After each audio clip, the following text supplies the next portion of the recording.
Assalamualaikum warahmatullahi wabarakatuh.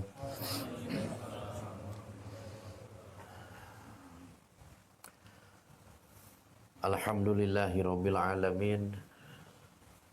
Wassalatu wassalamu ala asyrafil anbiya'i wal mursalin Sayyidina Muhammadin wa ala alihi wa sahbihi ajma'in, amma ba'd. Qala Allah Ta'ala, a'udzu billahi minasyaitonir rajim. Bismillahirrahmanirrahim. Ya ayyuhalladzina amanu kutiba alaikumussyam kama kutiba alal ladzina min qablikum la'allakum tattaqun ayyaman ma'dudan. Wa qala an-nabiyyu sallallahu alaihi wasallam, man shoma ramadanan imanan wahtisaban ghufira lahu ma taqaddama min dzambi. Sahabat-sahabatku yang dirahmati Allah Subhanahu wa taala, segala puji hanyalah milik Allah. Teriring salawat beserta salam kepada baginda Rasulullah sallallahu alaihi wasallam. Syukur alhamdulillah dengan takdir yang telah Allah tetapkan kepada kita, saat ini kita telah ada di bulan suci Ramadan. Pas di tanggal pertama atau awal Ramadan. Syukur alhamdulillah pula tadi kita telah sama-sama melaksanakan salah satu ibadah sunnah di malam-malam bulan suci Ramadan, yaitu sholat tarawih. Di tahun pertama ini SDG mengadakan satu kegiatan acara yang bernama Tarhib Ramadan. Udah tahu semua artinya Tarhib Ramadan? Udah tahu belum? Belum. Belum tahu. Fi, kasih tahu Fi. Mana Fi? Jojo aja, Jo. Tarhib Ramadan itu apa, Jo? Betul sekali.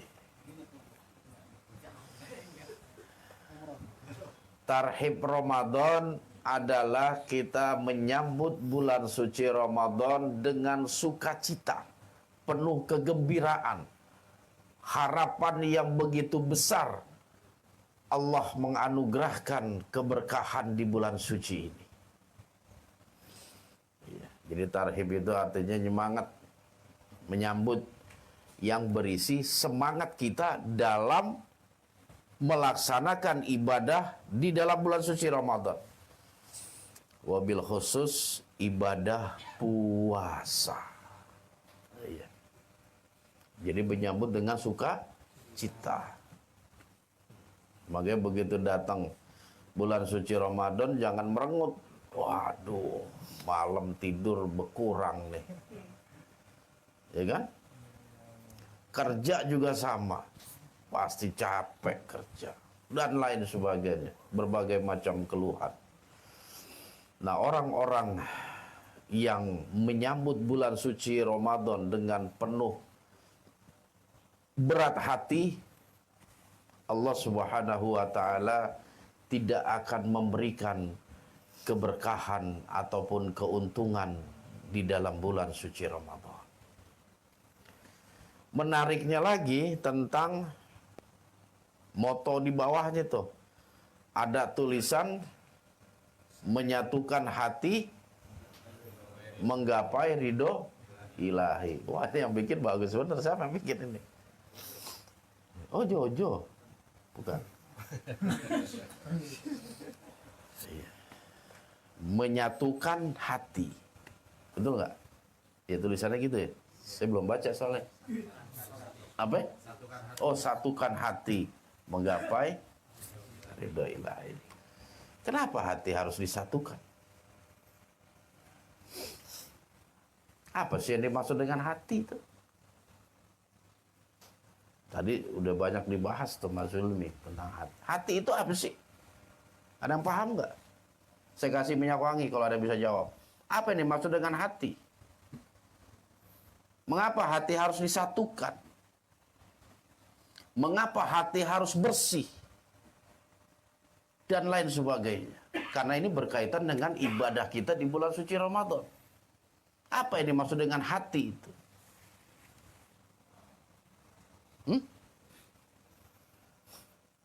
Ada yang tahu? Hati itu apa sih? Fi, jawab Fi. Dia nggak pernah ada, Levi disuruh jawab. Wah, pinteran dia. Apa hati itu? Hati adalah pusat rasa, niat, dan juga perasaan kita. Iya. Apa coba diulang? Apa yang dimaksud dengan hati itu? Pusat rasa, niat, dan juga perasaan kita. Pusatnya itu fisik kita ada pada hati kita. Ala inna fil jasadi mudghah, kata Nabi. Idza sulihat sulihal jasadu kulluh wa idza fasadat fasadatil jasadu kulluh. Ala wahiyal qalbun. Ketahuilah, kata Nabi, fil jasadi, di dalam jasad kalian itu ada segumpal darah. Kalau darah itu baik, maka baik pula sekujur badan kita. Dan kalau segumpal darah itu buruk, sakit, jelek, maka buruk pula sekujur badan kita. Dan segumpal darah itu adalah hati. Karena hati merupakan sentral, pusat. Dan selayaknya lah kita sebagai hamba Allah menjadikan hati kita sebagai sebagai raja di dalam jasad kita. Siapa yang udah jadiin hati kita jadi raja di dalam tubuh kita? Udah ada belum? Sedikit kita menjadikan hati kita jadi raja itu. Apa yang kita lakukan, apa yang kita ucap, semua bersumber dari akal kita. Akal kita diposisikan lebih tinggi dibanding hati kita. Makanya apa-apa nafsu yang diperturutkan, kemaksiatan yang dilakukan, keingkaran yang selalu menghiasi perjalanan hidup kita. Karena apa? Nafsu ada di atas hati kita.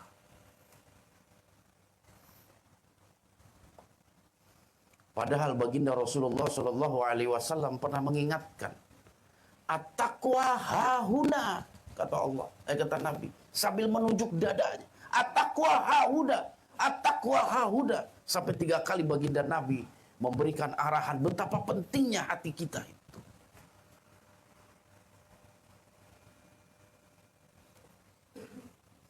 Makanya salah satu tema tarhib Ramadan, persiapan kita dalam memasuki bulan Ramadan adalah mempersiapkan hati kita.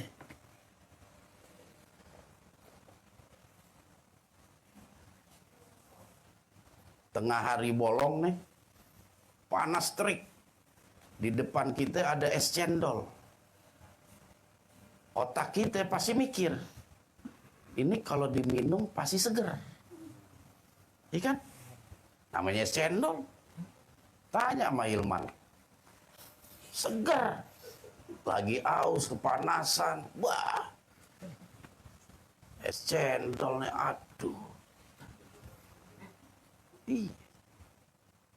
Kalau kita menjadikan akal kita, pikiran kita di atas hati, habis tuh cendol segelas tengah hari. Enak kok. Tapi kalau hati kita yang mengendalikan akal pikiran kita,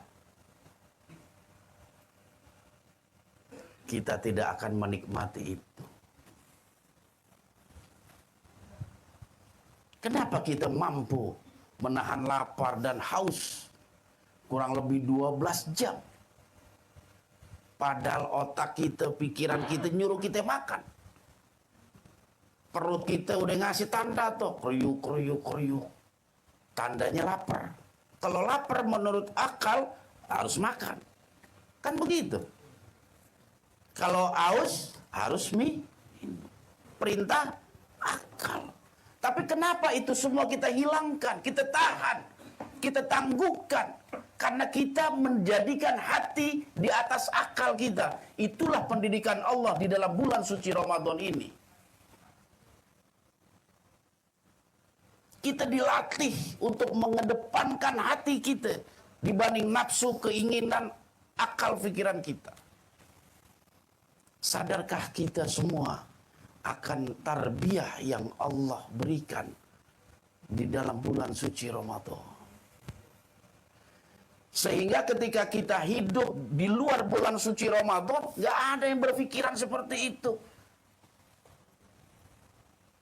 Gak ada itu. Pertalit dijual di Pertamax, gak ada. Iya betul. Kalau kita gunakan hati, tapi kalau otak, wah ini untung gede. Iya, bisa beli rumah, bisa beli mobil, bisa kawin lagi. Otak yang didepankan tuh, bukan hati. Coba ente lihat orang yang korupsi di Indonesia ini paling banyak tuh orang pinter. Coba tuh, ada nggak orang bodoh korupsi? Nggak ada. Tapi orang pintar semua. S1, S2, S3, wah namanya S semua. Karena kita sibuk dengan pendidikan duniawi, kita nggak ada pendidikan akhlak.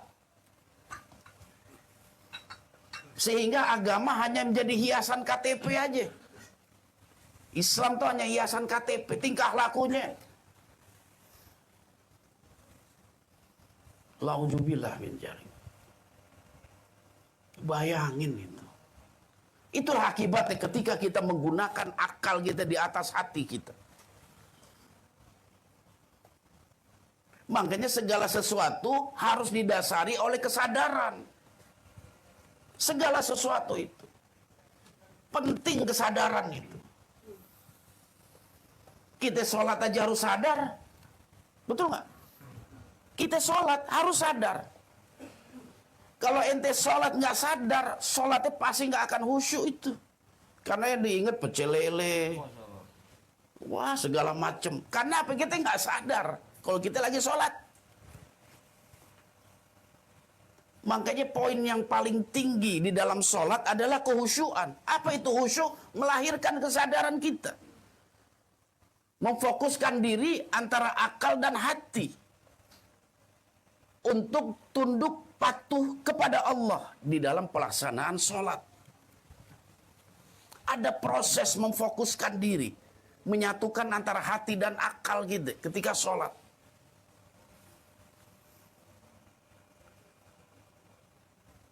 Dan ironisnya sahabat-sahabatku sekalian, akhir zaman nanti ada satu ilmu yang Allah akan cabut di tengah umat ini. Apa itu? Kehusyuan di dalam sholat. Itu ilmu yang pertama kali Allah cabut di tengah umat. Sehingga banyak umat Islam yang nggak sadar. Sholat kepada Allah, pikiran kemana-mana. Kita puasa, nahan lapar, nahan haus. Ucapan, bohong sana, bohong sini, tipu sana, tipu sini. Dia nggak sadar itu. Pahalanya berguguran.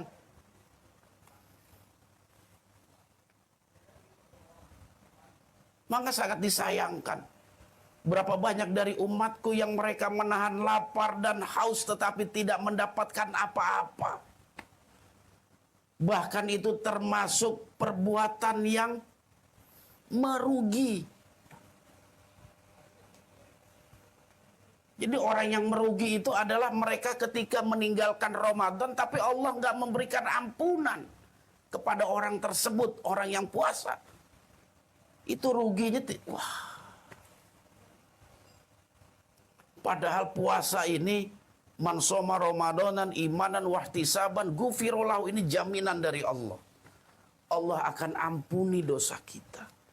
Dan siapa di antara kita yang nggak mau diampuni dosanya sama Allah? Coba siapa? Kita semua mau mendapatkan ampunan Allah itu.